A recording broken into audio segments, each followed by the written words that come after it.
มันสิมีช่วงหนึ่งที่เธอเคยอยากตาย มี เพราะว่าเหตุการณ์นี้อย่างวะ บ่ได้อยากถึงอยากแต่ว่าเขากับแม่อยู่บ้าน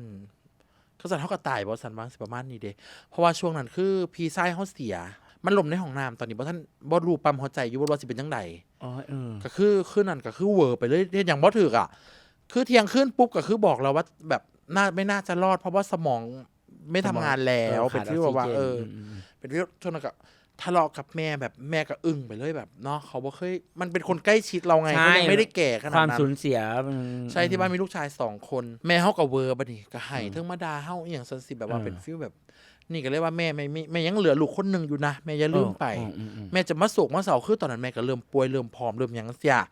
เฮาก็เครียดเทิงร้านอีกเพราะตอนนั้นมันมีร้านที่ต้องดูแลอยู่ตอนนั้นมี3 สาขาอยู่ด่ากันพิษกันเบลอขับรถไปบ่รู้ว่าไปฮอดพูนเกือบเป็นฮอดเพชรบูรณ์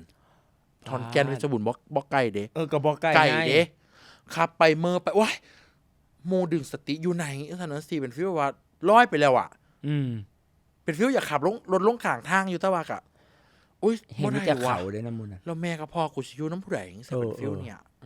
Life Expo งานมหกรรมสุขภาพที่ยิ่งใหญ่ที่สุดแห่งปี มาร่วมหาตัวคุณในเวอร์ชั่นที่ดีกว่า Come explore the better you